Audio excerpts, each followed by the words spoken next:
How's it going, everybody? Matt or Matty C Trains here again. Welcome back to the channel. So York has now come and gone. It was a really jam-packed show this year. There was a lot of folks from all over the place here on YouTube that I got a chance to see. As you can see by the haul here, I bought a lot more than I was anticipating this year compared to last year. A lot of purple boxes here, and we're going to get to everything that you see here in just a minute. I thought I would give a chance to go over the weekend and some of the stuff we got to do, and just the overall experience of the weekend itself. Let's talk about it.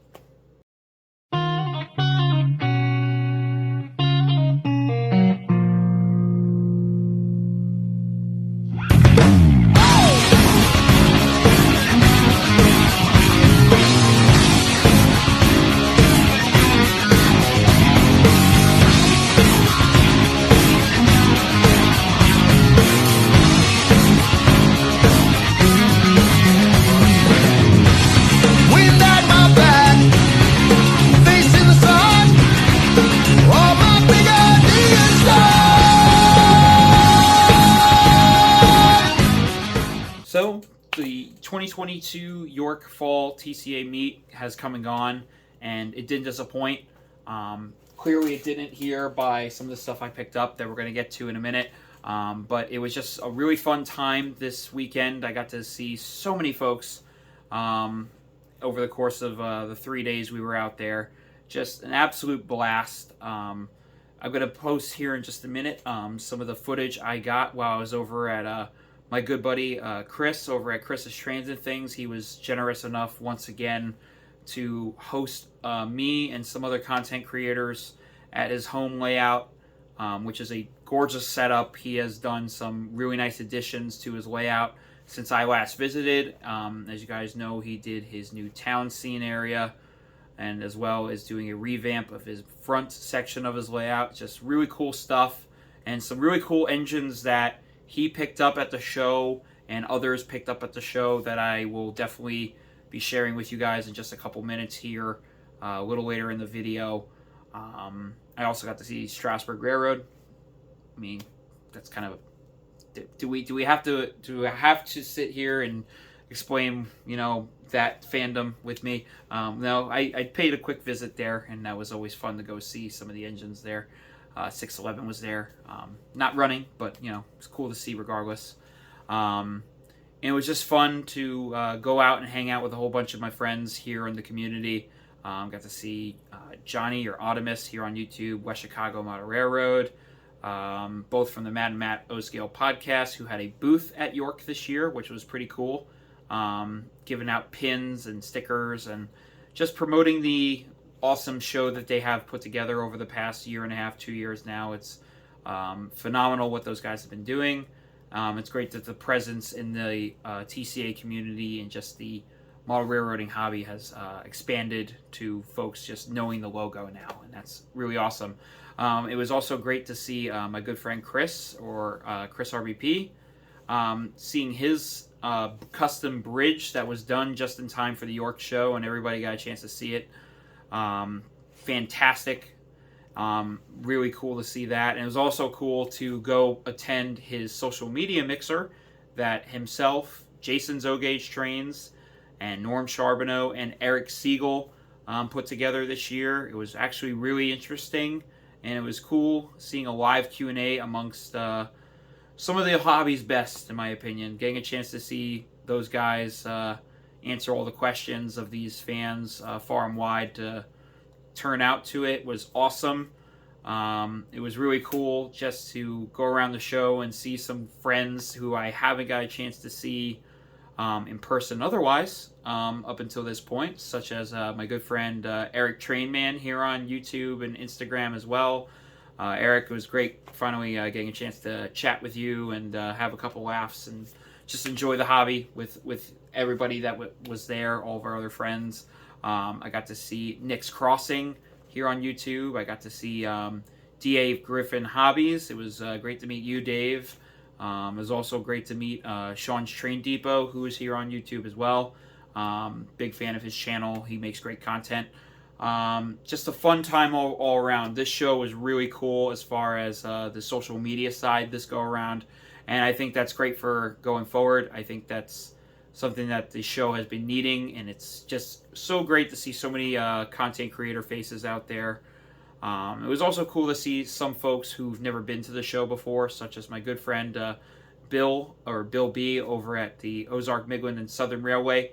Bill, I really hope you had a great time out there and getting to hang out with all of us. And I commend you for making the long trek out to the show. It is not an easy one from where you're located, and to see you come all the way out and just have an absolute blast with all of us made my show. It really did. But besides all that, at the end of this video, stick around. I will be posting some of the footage I got while I was at Strasburg and Chris's house a little later. But now, let's get into the haul. So I think we're going to start off with some of the lighter items I acquired while I was there. I normally don't buy train shirts or train memorabilia at train shows. Sometimes I'll go out of my way to find that kind of stuff separately, like online or so forth. But this year there was some pretty cool items.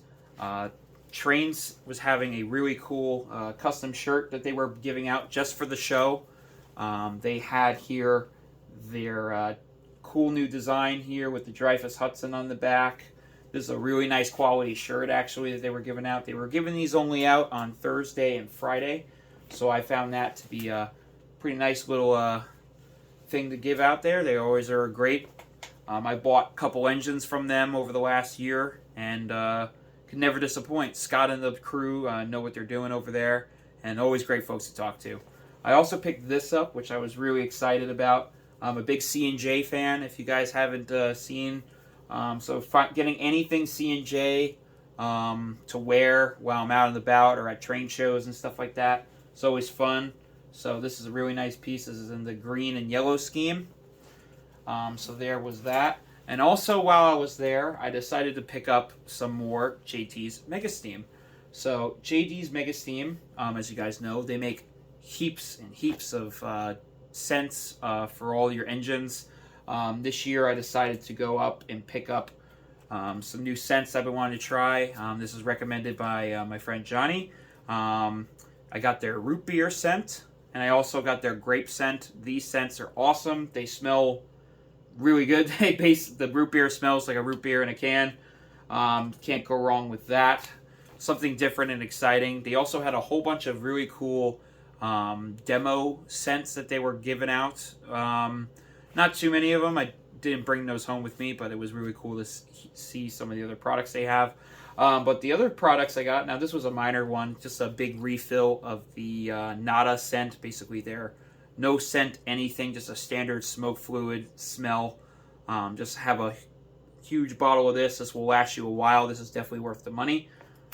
But the two main things I really wanted to pick up from them are actually this. So I picked up their Eliminator fluid, which is a newer product that they have come out with in the last year and a half or so now. And what this does is if you put this in your stack of your steam engine or diesel or electric, whichever has a smoke unit, you put a few drops into the smoke unit, you let it sit in there for 3 to 4 minutes, if not overnight. And what this will do is the next you turn on the engine, you run it like you normally would, and it will basically siphon out and remove the previous scent or couple of scents that you might have mixed while running your engines, just so it cleans out the smoke unit and it makes it smell normal. It doesn't smell like, any weird smells going on in there. And also, just so when you're running it, you're not going to give yourself, a headache or anything like that, because mixing the smoke fluids can probably not be a good idea, just like crossing the streams. Don't cross the streams, folks. There's something very important I forgot to tell you. What? Don't cross the streams. Why? It would be bad. But one of my other favorite pieces I got from them is their new Be Gone cleaner. So what this does is, as most of us do when we run our steam engines or diesel engines for a long period of time, people don't tend to realize that the smoke fluid residue will splatter all over the place over the surface of the engine. It's going to happen. no matter which way you do it. Every time you run an engine, it's going to sit there. And if you don't let it sit there, after a while, the residue will dry up a little bit, and you'll see the splatter marks and various other parts of the residue on top of the body shell. So what this does, they provide you a little cloth sheet, and all you do is you spray just a little spritz onto the cloth, and this will allow you to just gently wipe it off really quick, and it will fully clean the surface, no problem. It won't damage paint, it won't damage decals.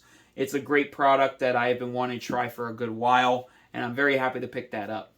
But now I think it's time to move into some of the other acquisitions, such as rolling stock. So like any York show that I go to, I always try to find inexpensive pieces of rolling stock, and this year was no exception. There was really great deals to be had on some beautiful, nice, high-end, detailed scale pieces of rolling stock.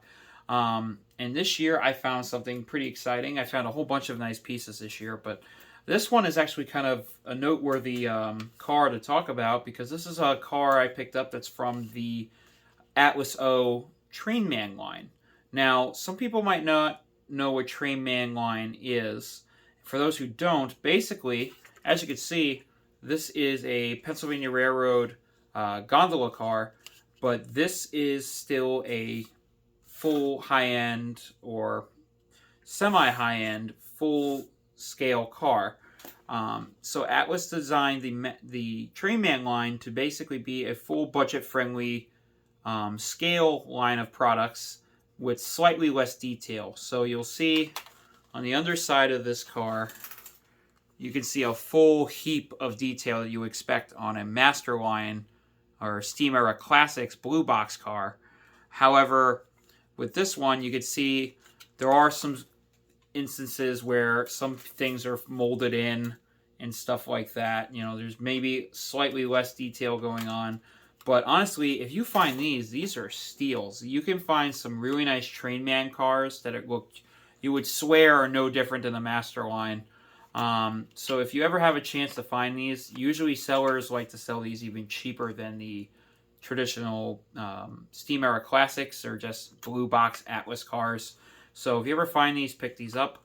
I plan to add a full detailed load into one of these. I'm not sure as to what I'm going to have this one carry yet, but very sharp car regardless. So the next two cars I picked up, I am very excited about. So these, as you guys know, I'm a sucker for anything Atlas Premier line boxcars or reefer cars. These reefer cars are some of the best, if not the best cars you can get out there. For 3-rail, these are just absolutely stunning.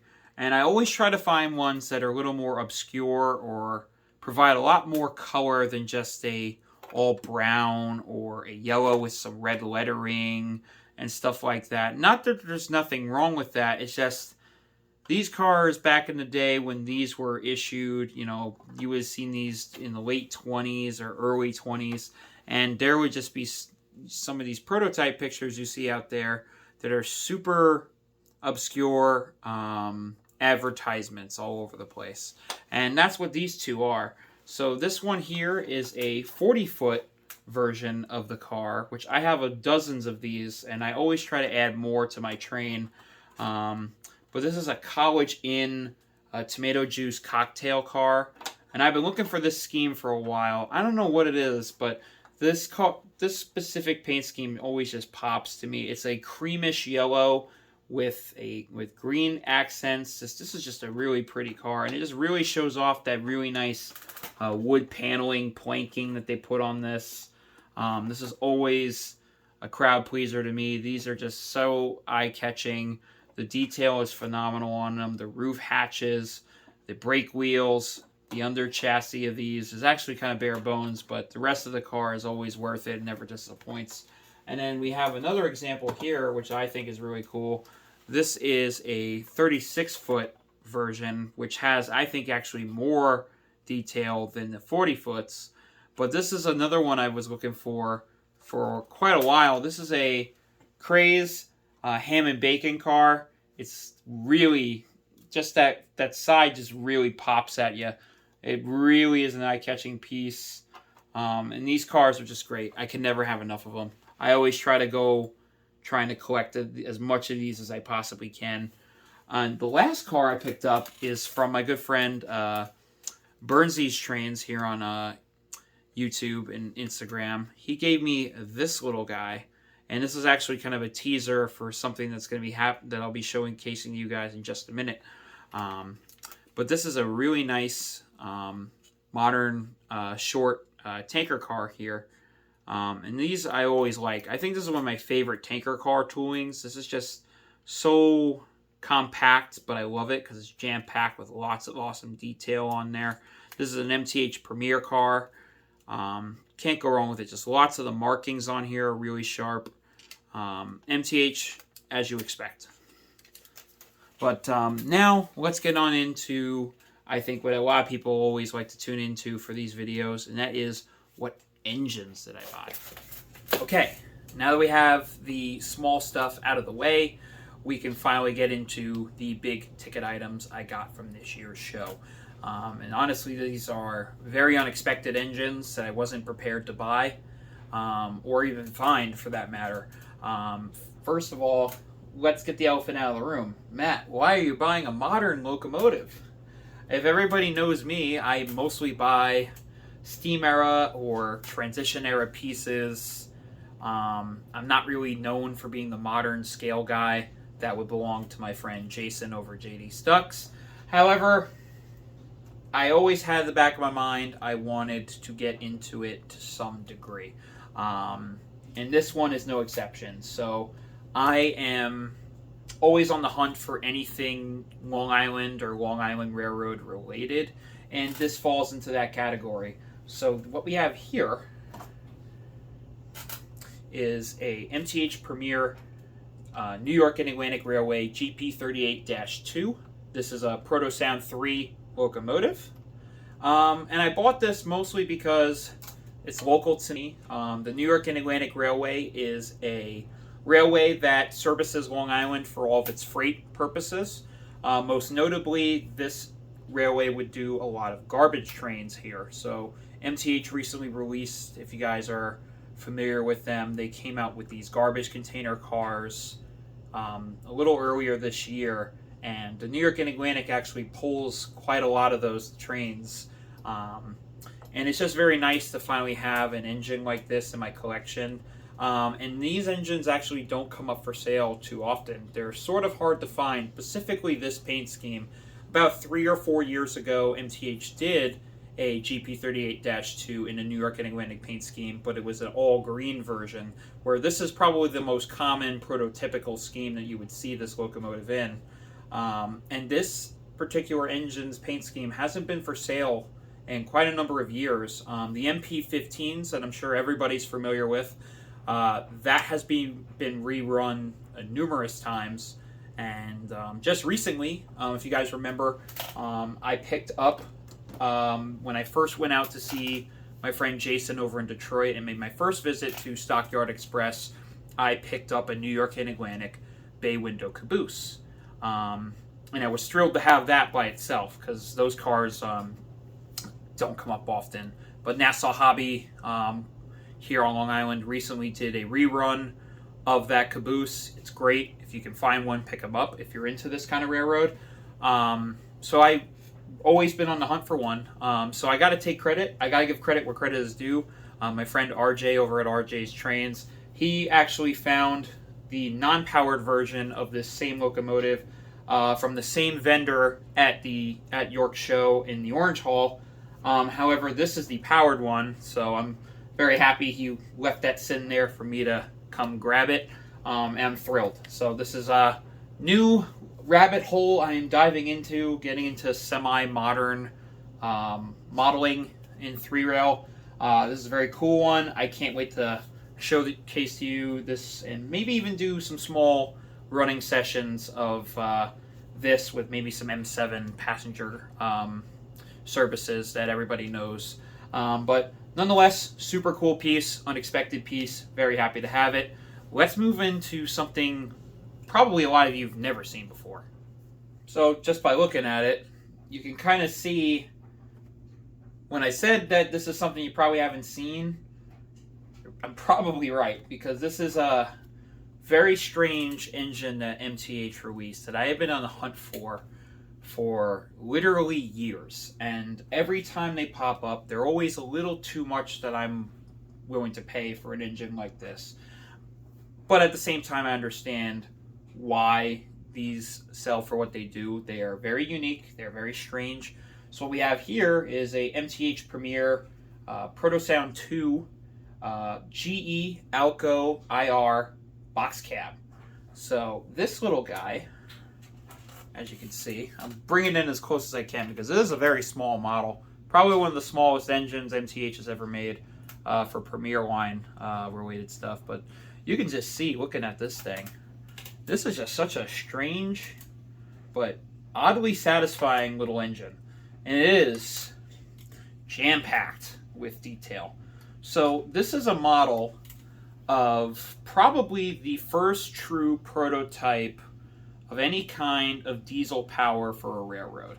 A lot of railroads were testing this engine, not just Baltimore and Ohio. Probably the most famous one is the Central Railroad of New Jersey version, which that railroad was known to have quite a few of these. They adopted this prototype out of any of the railroads, but this is another one that was around in real life. This is a Baltimore and Ohio version, so it's a nice all-black version. And I promise I'll probably do a full video on this engine because there's actually not a lot on YouTube showing this off, but it's a model I've always wanted from MTH. It is just so unique and oddball and strange looking. I am very happy to have this. It's an all die-cast construction. The chassis is die-cast, the whole shell is, and as you can see, if I go in closer for you guys, just look at all that detail they put on this thing. It has the truck train chains on the bottom there, all the step ladders, all this vent and exhaust vents going on for this thing. Just so very different and very, very cool. So I am thrilled to finally own one of these little engines, and I can't wait to go over a little more of the history and info on this. Like I said, this is an engine I was looking for a while. There were some at the show. There were other ones, but this one I ended up walking away with, and couldn't be happier about it. So the next piece is best for last, as they say. Let's get into it. So last but certainly not least, we have an MTH Premier Hudson. So this is a really exciting one for me because this is a Hudson I can safely say I am truly happy to have. If you guys remember, several months ago I had a K-Line Hudson that I had in the collection for a while, and I did enjoy that model. I thought it is a very sharp engine. It's beautiful. Definitely one of the nicer Hudsons you can buy in O-scale. But at the same time, I wasn't too happy with the electronics.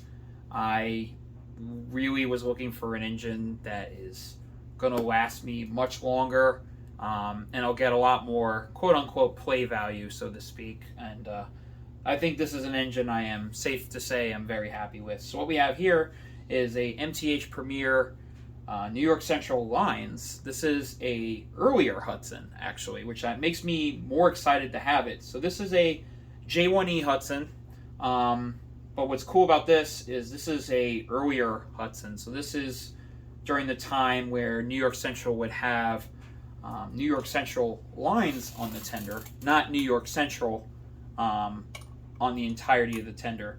And what's cool about this is it has the New York Central lines on there, but it also has the Cleveland, Chicago, and Cincinnati, and St. Louis badge on the top, which I think always was unique to see.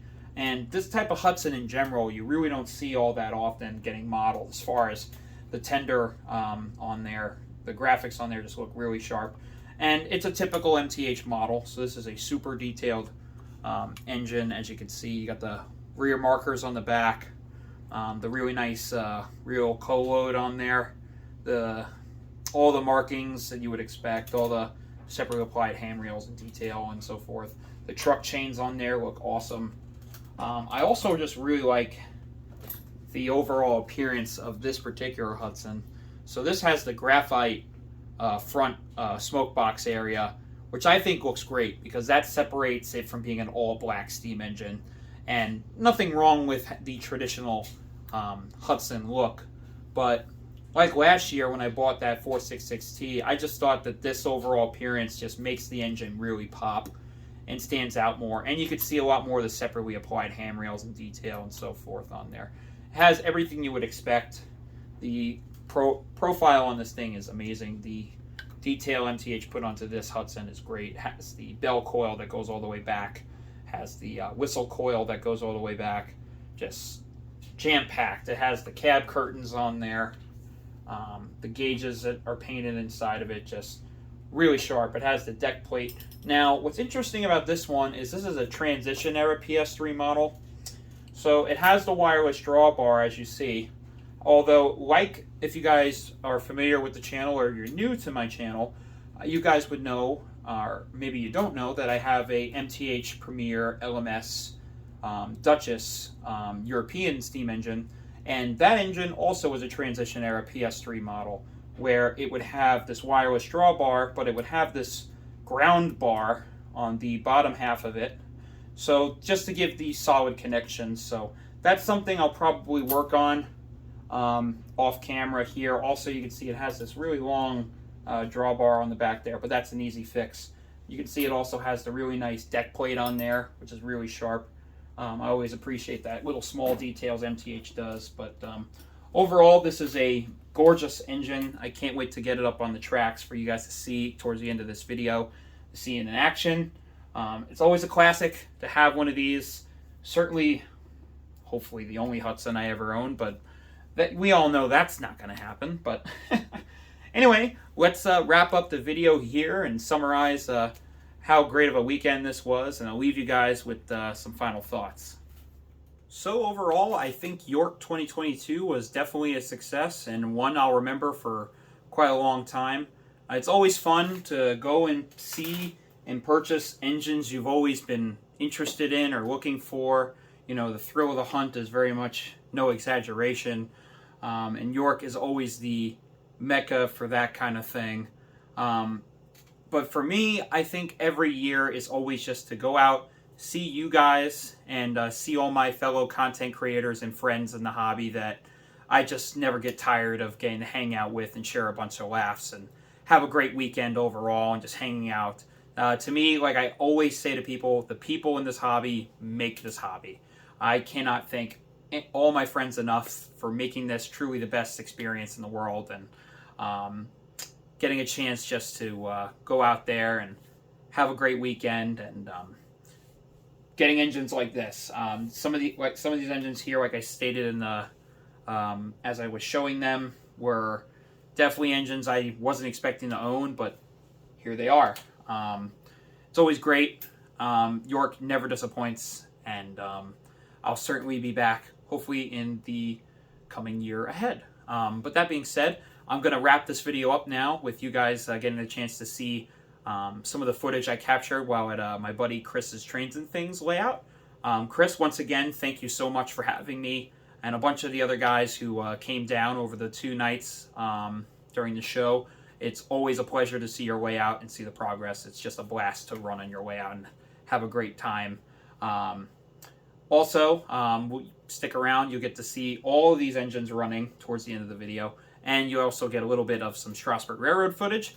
But that being said, I'm going to wrap this video up here now. Thanks so much for watching. Stay tuned. I got a couple of reviews on some of the engines here, as well as some other product reviews coming up, and some new running session videos. But for now, take care, stay safe, and I'll see you in the next one.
Yeah, the H-24, the big, the big train master, yeah.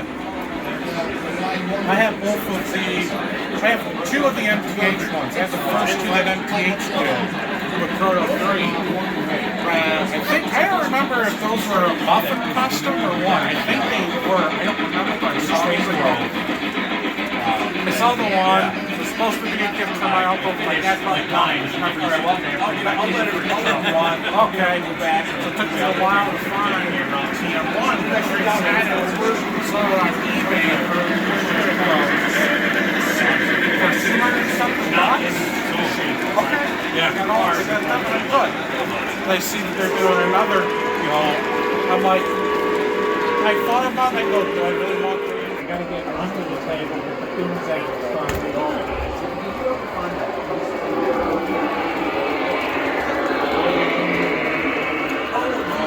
No, this is talking about that. It's just a river. For the rod, yeah. It was for the Stonebridge Lion, I think. Yeah, I went looking and, they don't even listen. Oh, of course not.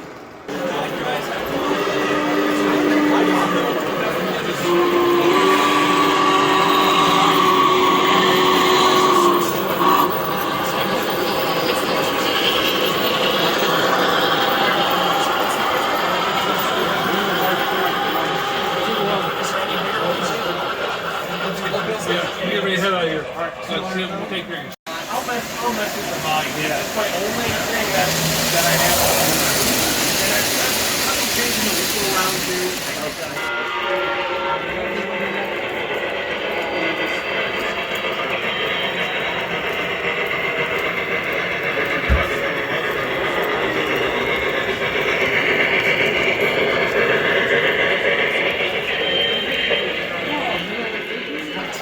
So I'm only responsible because it's in the Nike Center. Only the Keystone Division, so I don't do. So the Keystone Division is responsible for the events. York's Eastern Division is handling certain things.